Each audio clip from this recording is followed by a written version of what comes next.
June 4th, 1942. Akuten Island, Alaska. Flight Petty Officer Tatayoshi Koga peered through the oil-streaked canopy of his Mitsubishi A6M0 as black smoke trailed behind his crippled fighter. The 19-year-old pilot had just completed his second day of relentless strafing attacks against American positions at Dutch Harbor, part of Japan's ambitious Aleutian Islands campaign. His Zero, one of the most feared aircraft in the Pacific, had taken several hits from American ground fire during the attack run. One projectile had severed the oil return line from his Nakajima Sakai radial engine. With oil pressure dropping rapidly and his engine beginning to seize, Koga faced a pilot's worst nightmare: emergency landing in enemy territory with minutes before complete engine failure. Below him stretched what appeared to be a smooth, inviting grass field on the desolate Akuten Island. The Japanese had designated this remote location as an emergency landing site, with a submarine positioned nearby to retrieve downed pilots. Koga reduced power to prevent his engine from destroying itself and lowered his landing gear for what should have been a routine emergency landing. What he couldn't see from altitude was that the seemingly perfect landing field was actually a treacherous bog, its surface deceptively smooth but hiding soft, clinging mud that would prove fatal. The Zero's wheels touched down and immediately caught in the marsh, flipping the aircraft violently forward in a crushing somersault that snapped the young pilot's neck instantly. The very bog that killed Koga also cushioned his aircraft's impact, preserving nearly intact what would become the most valuable piece of enemy technology captured by American forces during World War II. This moment would spawn one of the most persistent myths in aviation history. The story that the captured Zero provided the secrets that built the F-6F Hellcat has been repeated in countless books, documentaries, and articles for over 8 decades. It's a compelling narrative about American ingenuity, the value of intelligence gathering, and how studying enemy technology led to decisive victory. There's only one problem with this widely accepted story: it's almost entirely false.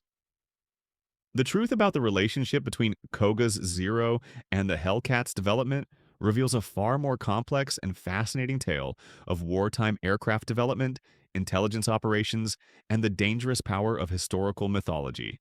The reality begins with a simple timeline that demolishes the popular narrative. The United States Navy had already contracted with Grumman Aircraft for the prototype XF-6F-1 Hellcat on June 30th, 1941, nearly a year before Koga's Zero crashed on Akuten Island. The first Hellcat prototype flew on June 26, 1942, just 22 days after Koga's fatal landing. Large production orders for the Hellcat had been placed in May 1942, before the Zero had even crashed.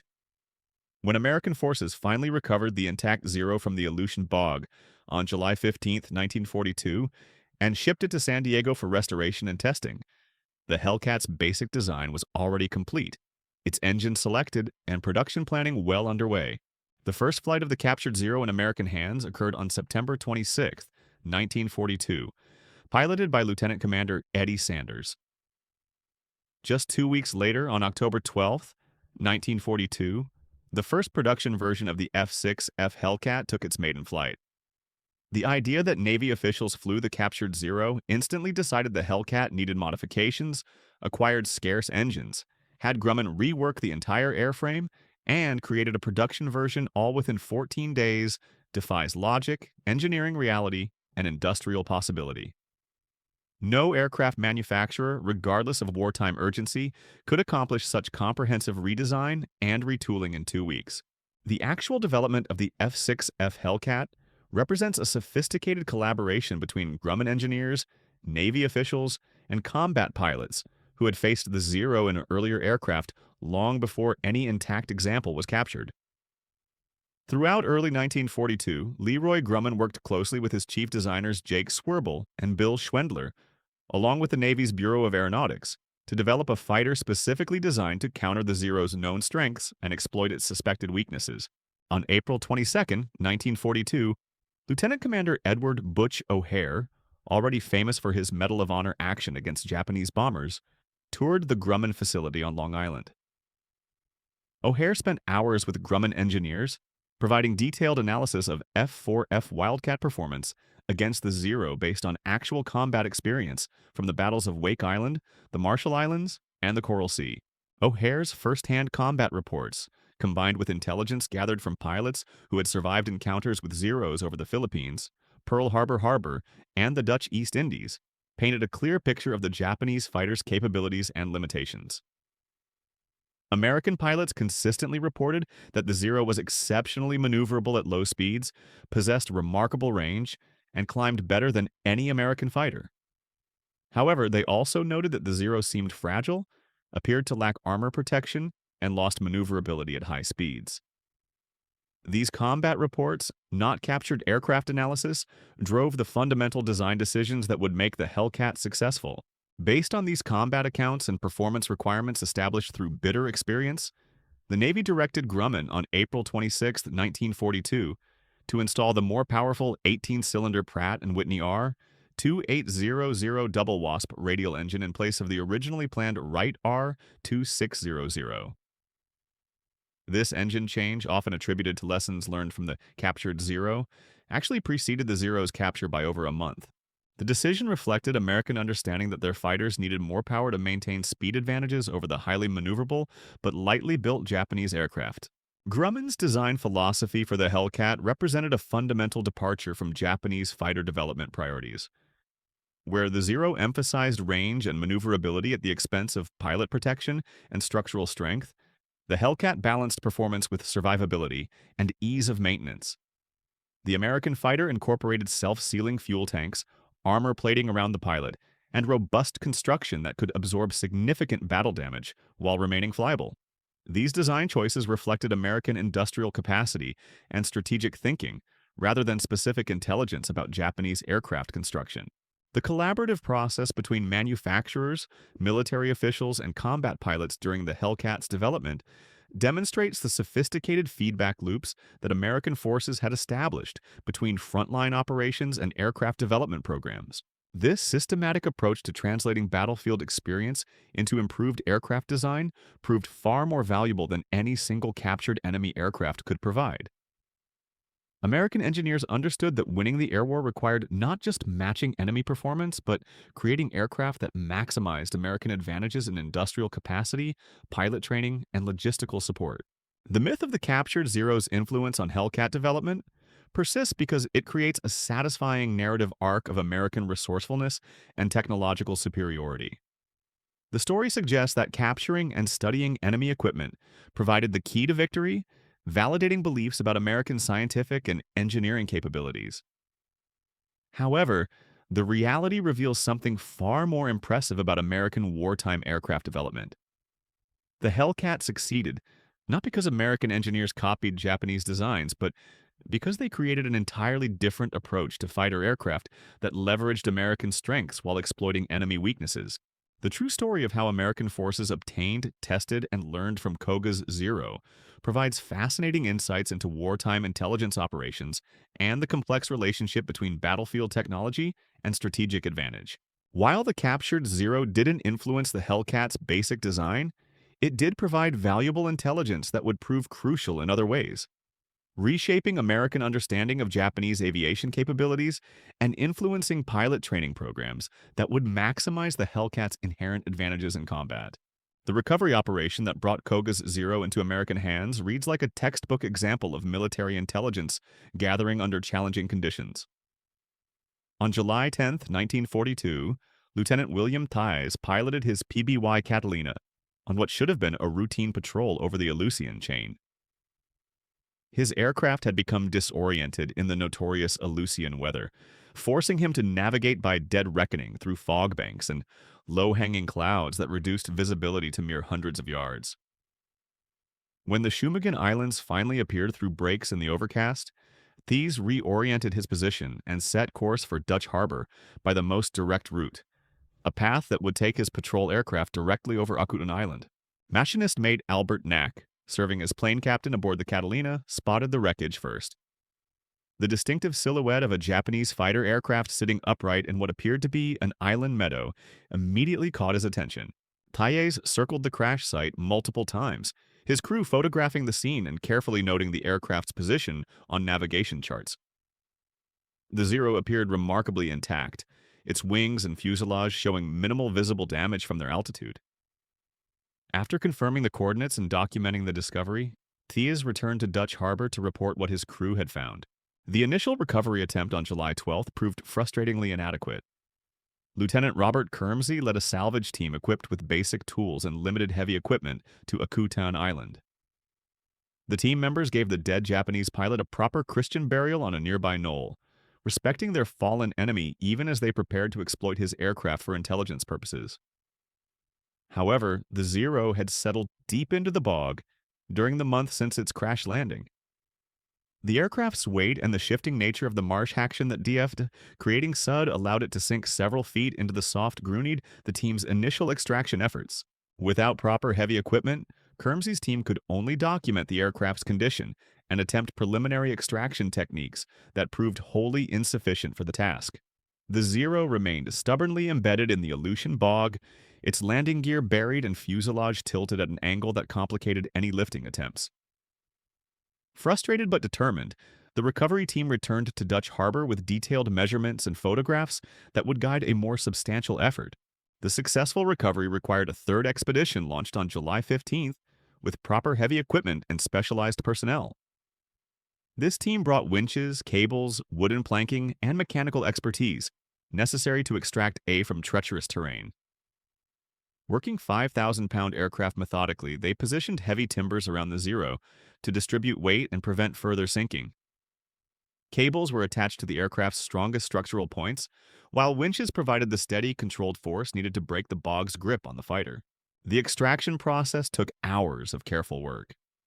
Each movement had to be calculated to prevent structural damage to an aircraft that represented unprecedented intelligence value. Too much force applied to weak points could destroy critical components. Too little force would leave the Zero trapped indefinitely in the Aleutian wilderness. The recovery team worked with the precision of archaeologists, unearthing a priceless artifact, understanding that hasty actions could render their prize worthless. Once freed from the bog, the Zero was carefully transported overland to a nearby barge using wooden rollers and block and tackle systems. Every component that had separated during the crash was collected and cataloged. Ammunition, instruments, documentation, personal effects, and structural pieces were preserved for the later analysis. The aircraft was then loaded aboard ship for the journey to San Diego, where American engineers and test pilots would begin the most comprehensive evaluation of enemy aircraft conducted during World War II. The restoration work in San Diego revealed the meticulous attention to detail that characterized Japanese aircraft manufacturing. American technicians who examined every rivet, weld, and structural joint discovered construction techniques that differed significantly from American approaches.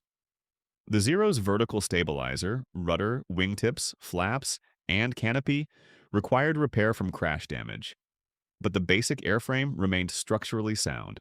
The landing gear, damaged during the bog crash, was rebuilt using salvaged components and careful reverse engineering of Japanese design principles. The three-bladed Sumitomo propeller, bent during the impact, was straightened and rebalanced according to specifications determined through careful measurement and analysis. American engineers noted the propeller's construction methods, metallurgy, and performance characteristics, comparing them to contemporary American designs. Every component offered insights into Japanese manufacturing capabilities, material science, and engineering priorities that complemented intelligence gathered through other sources. When restoration was complete, the Zero was repainted in standard U.S. Navy colors of blue-gray over light gull gray and adorned with American national insignia. Military police maintained constant security around the aircraft, understanding that its compromise could alert Japanese forces to the intelligence coup that had occurred in the remote Aleutians. The transformation from enemy fighter to American intelligence asset was complete, but the most valuable phase of the operation was just beginning. Lieutenant Commander Eddie Sanders became the first American pilot to fly a Zero when he took the controls on September 26, 1942. His initial flight report would reshape American understanding of Japanese fighter capabilities and limitations.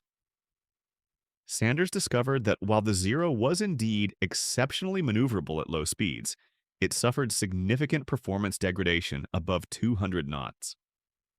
The aircraft rolled more easily to the left than to the right, a characteristic that could be exploited in combat. Most significantly, the engine was susceptible to cutting out under negative acceleration, a potentially fatal weakness in aerial combat situations. These discoveries validated many of the observations that combat pilots had reported, but provided precise performance data that could be incorporated into training programs and tactical development.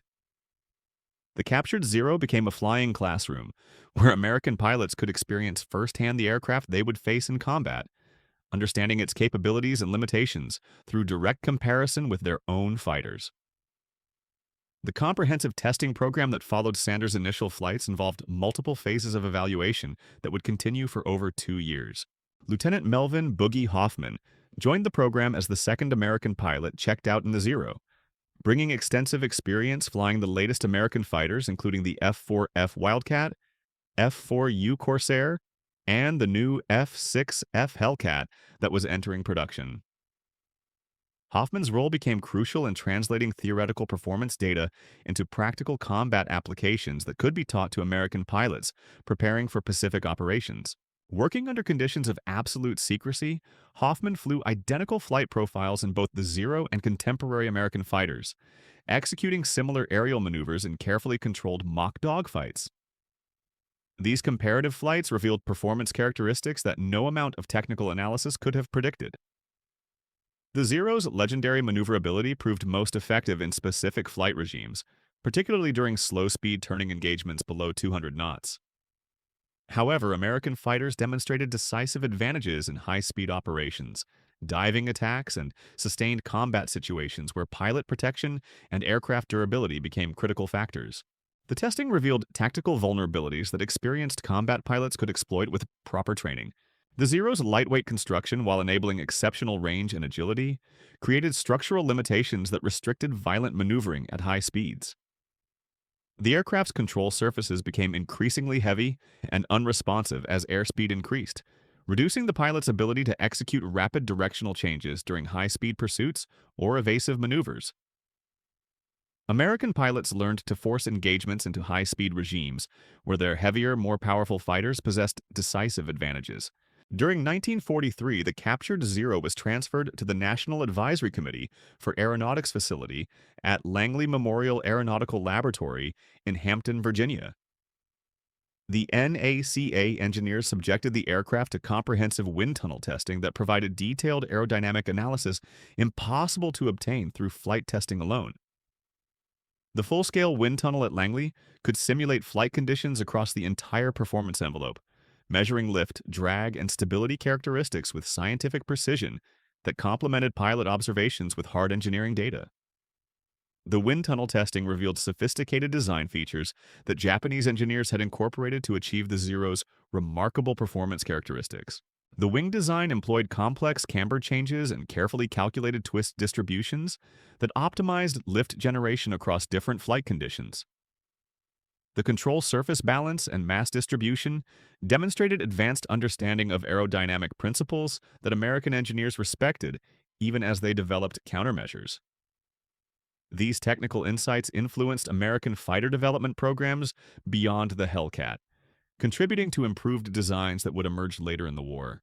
Meanwhile, the Hellcat was proving its combat effectiveness through increasingly successful engagements across the Pacific theater. The aircraft's first major combat deployment occurred during Operation Galvanic, the invasion of the Gilbert Islands in November 1943.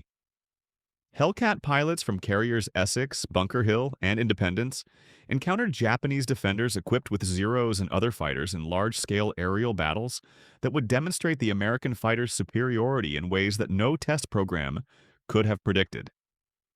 The combat statistics emerging from these early Hellcat operations validated the design decisions that Grumman engineers had made based on pilot feedback and combat experience rather than captured aircraft analysis.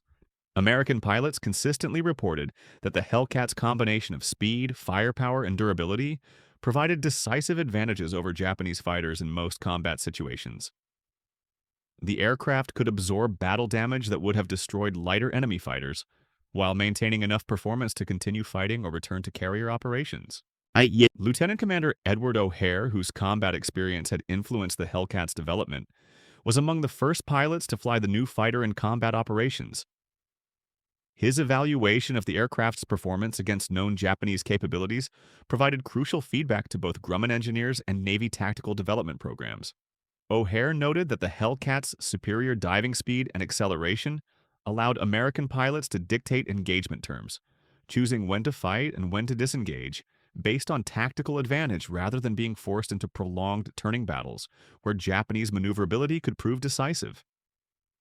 The psychological impact of the Hellcat's combat success began affecting Japanese pilot morale and tactical doctrine as early as late 1943. Intercepted Japanese communications revealed growing concern about American fighter capabilities and increasing reluctance to engage in the aggressive tactics that had characterized earlier Japanese operations. The Zero's legendary invincibility, carefully cultivated through early war victories, was systematically dismantled by Hellcat pilots, who understood their aircraft's advantages and employed tactics specifically designed to exploit Japanese weaknesses. As 1944 approached, the captured Zero's intelligence value was being overshadowed by its training applications. American pilots preparing for Pacific deployment could now experience firsthand the flight characteristics of the primary enemy fighter they would encounter. This direct familiarization proved invaluable in building pilot confidence and refining tactical approaches that would maximize American advantages in actual combat situations. The training programs developed around the captured Zero became templates for similar efforts involving other captured enemy aircraft throughout the war.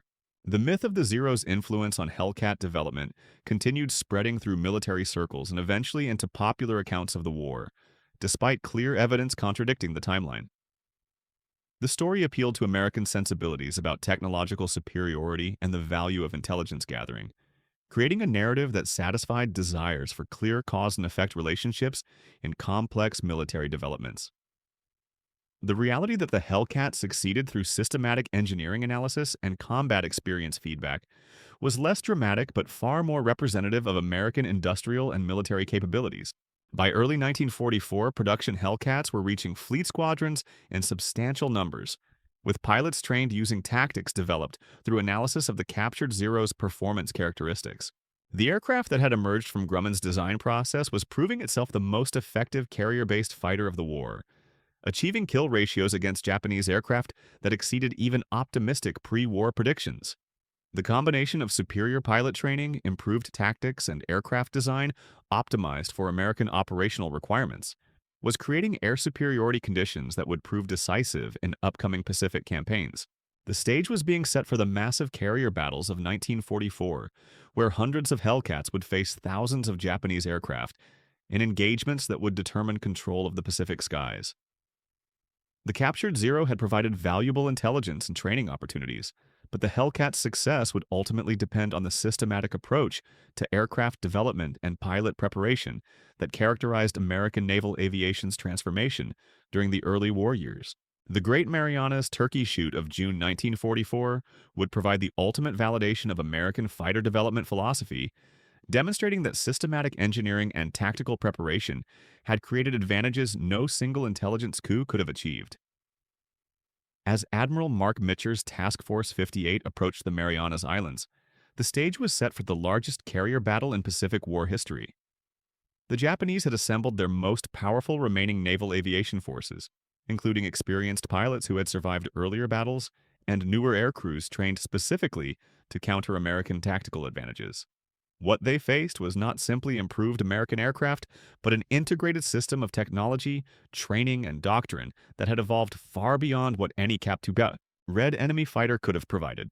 On the morning of June 19th, Japanese Admiral Jisaburo Ozawa launched the first of 4 massive airstrikes from his carrier force positioned 300 miles west of Saipan. The opening wave consisted of 69 aircraft, primarily Zeros with some newer Judy dive bombers, flying directly into a defensive screen of nearly 450 American fighters.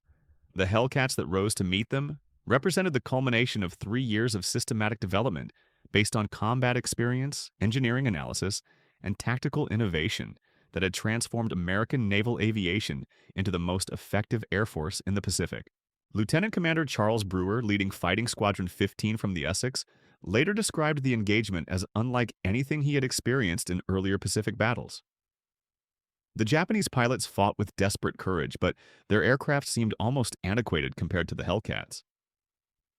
American pilots had trained extensively using performance data derived from the captured Zero and other intelligence sources, understanding precisely how to exploit speed and altitude advantages while avoiding prolonged turning engagements, where Japanese maneuverability might prove decisive. The systematic nature of American tactical preparation showed immediately as Hellcat formations maintained disciplined attacks that maximized their firepower advantages while minimizing exposure to enemy counterattacks. The second Japanese strike wave of 130 aircraft met an even more devastating reception. American radar operators had provided precise tracking information that allowed fighter directors to position Hellcat formations for optimal intercept geometries. The captured Zero's performance characteristics had been incorporated into tactical doctrine that emphasized high-speed slashing attacks followed by rapid disengagement and repositioning. Japanese pilots found themselves consistently outmaneuvered by American aircraft that seemed to possess supernatural awareness of enemy movements and intentions. The reality was far more mundane but infinitely more effective. American pilots had been trained using intelligence gathered from multiple sources, including the captured Zero, to understand exactly how Japanese fighters would respond to specific tactical situations. By noon, the third Japanese strike of 47 aircraft was intercepted by over 100 Hellcats that had been vectored into perfect attack positions through superior radar coverage and fighter direction procedures. The mathematical precision of American defensive operations reflected systematic planning that had considered every aspect of carrier-based fighter operations. Where Japanese tactics relied heavily on individual pilot skill and aircraft maneuverability, American doctrine emphasized coordinated team attacks supported by technological advantages in communications, radar, and aircraft performance. The captured Zero had provided valuable insights into Japanese pilot training and tactical preferences, but American success stemmed from creating operational systems that neutralized individual enemy advantages through superior organization and technology. The final Japanese strike of the day consisted of 82 aircraft that faced nearly 200 defending Hellcats, in what became a masterpiece of defensive fighter operations. American pilots executed coordinated attacks with timing that seemed impossible to Japanese observers accustomed to more individualistic combat styles. Multiple Hellcat divisions would converge on Japanese formations from different angles simultaneously, creating crossfire situations that maximized American firepower while preventing effective Japanese counterattacks. These tactical innovations had been developed through extensive training programs that incorporated lessons learned from the captured Zero but went far beyond what any single source of intelligence could have provided. When the day's fighting ended, American forces had destroyed 373 Japanese aircraft while losing only 23 of their own to enemy action.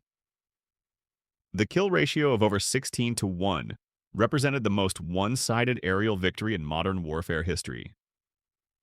Japanese carrier Aviation, which had dominated Pacific skies for 2.5 years, was effectively destroyed as an offensive force in a single day of combat.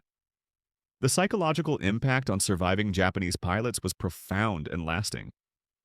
Many reported that American fighters seemed to possess capabilities that defied their understanding of aerial combat, appearing to anticipate Japanese maneuvers and respond with coordinated attacks that overwhelmed individual skill and aircraft performance.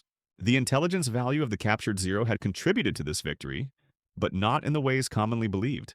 Rather than providing design secrets that built the Hellcat, the captured aircraft had enabled American training programs that taught pilots how to maximize their existing advantages while exploiting known enemy weaknesses. Flight training squadrons had used performance data from the Zero to create realistic combat scenarios where American pilots could practice tactics specifically designed for engagements against Japanese fighters. This systematic approach to pilot preparation proved far more valuable than any technological insights the captured aircraft might have provided. Individual pilot achievements during the Turkey shoot demonstrated how superior aircraft design combined with improved training could enable extraordinary combat performance. Lieutenant Alexander Vrasiu of Fighting Squadron the 16 shot down 6 Japanese aircraft in a single 8-minute engagement, using tactics that exploited the Hellcat's speed and firepower advantages while avoiding prolonged maneuvering combat. His post-action report noted that the Japanese pilots fought skillfully within the limitations of their aircraft and training, but seemed unprepared for the systematic nature of American tactical approaches that had been developed specifically to counter Japanese strengths. Commander David McCampbell, who would become the Navy's leading ace with 34 victories, participated in multiple engagements during the Turkey Shoot that showcased the Hellcat's capabilities as both a fighting platform and a component in larger tactical systems. McCampbell's success reflected not just individual skill, but mastery of aircraft capabilities that had been optimized for American operational requirements, rather than designed to match enemy specifications. His Hellcat could outperform the Zero in most flight regimes, while providing pilot protection and structural durability that enabled sustained combat operations impossible in lighter Japanese fighters. The systematic destruction of Japanese carrier aviation during the Marianas Campaign represented the culmination of American industrial and military transformation that had begun with Pearl Harbor and accelerated through 3 years of Pacific combat. The Hellcat's dominance reflected sophisticated understanding of how to translate American advantages in production capacity, pilot training, and technological resources into decisive battlefield superiority.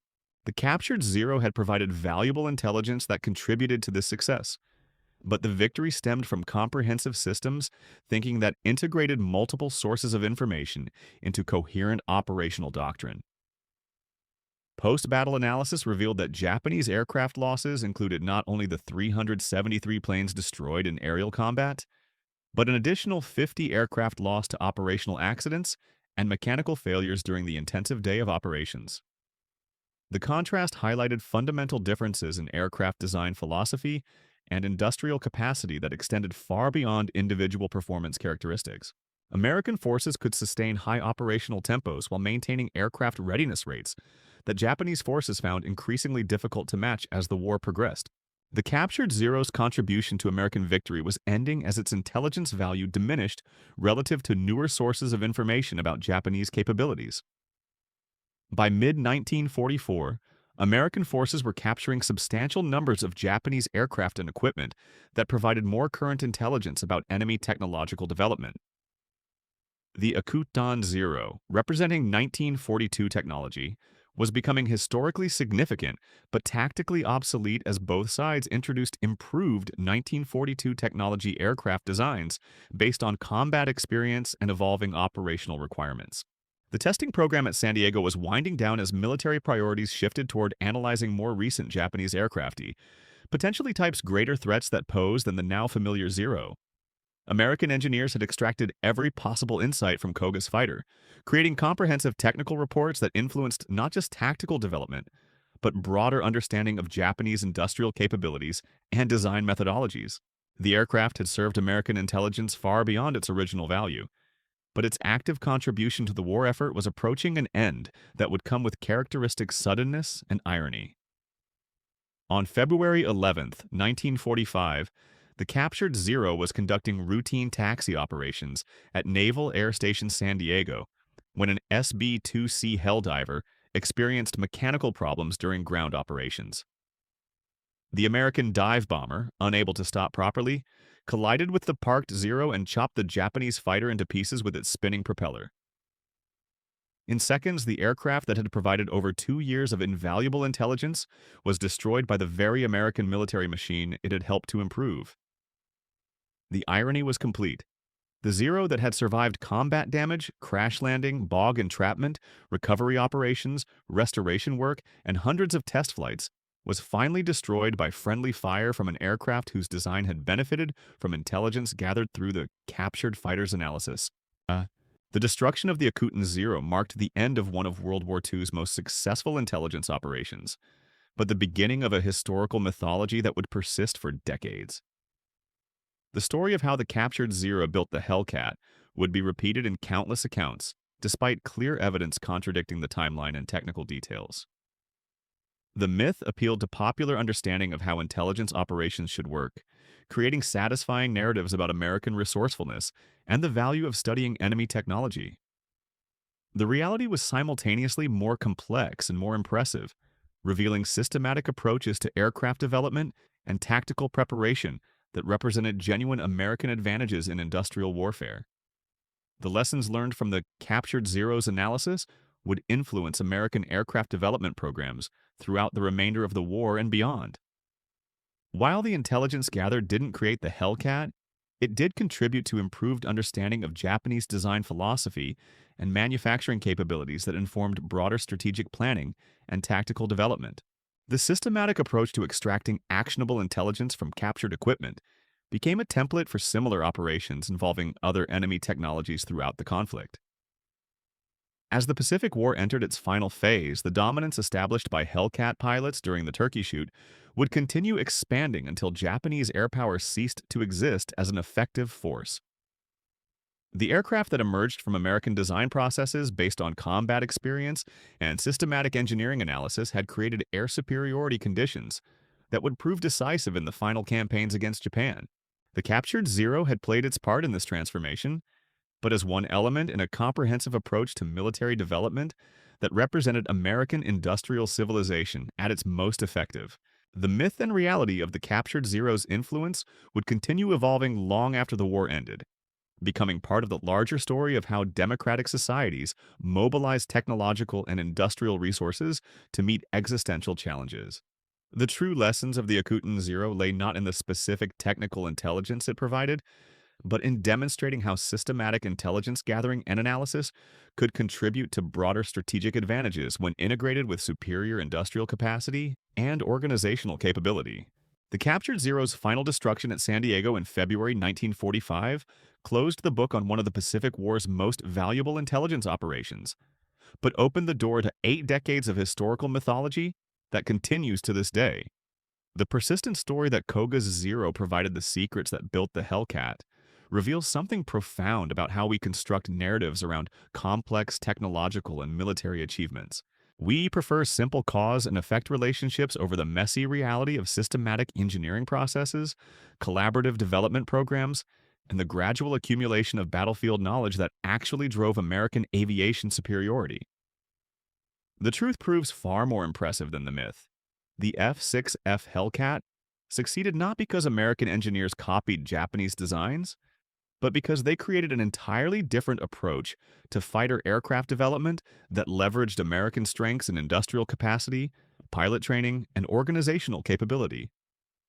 The systematic collaboration between Grumman engineers, Navy officials, and combat pilots like Butch O'Hare produced an aircraft optimized for American operational requirements, rather than designed to match enemy specifications. This represented genuine innovation rather than imitation, demonstrating the superiority of democratic industrial processes over authoritarian alternatives. Tatayoshi Koga's tragic death in that Aleutian bog ultimately contributed to the defeat of the empire he served, but not in the ways commonly believed. His perfectly preserved Zero provided valuable intelligence about Japanese aviation capabilities and enabled training programs that taught American pilots how to maximize their aircraft's inherent advantages. The captured fighter served as a flying classroom where hundreds of pilots learned to exploit enemy weaknesses while avoiding Japanese strengths, knowledge that proved decisive during the Turkey Shoot and countless other engagements across the Pacific theater. The story of the Akuten Zero reminds us that the greatest victories often emerge not from single dramatic breakthroughs, but from the patient accumulation of knowledge, systematic analysis of problems, and the methodical application of industrial resources to military challenges. The Hellcat's dominance over Pacific skies was earned through engineering excellence, superior training, and tactical innovation that represented American civilization at its most effective. That's a far more inspiring legacy than any myth about captured secrets could ever provide.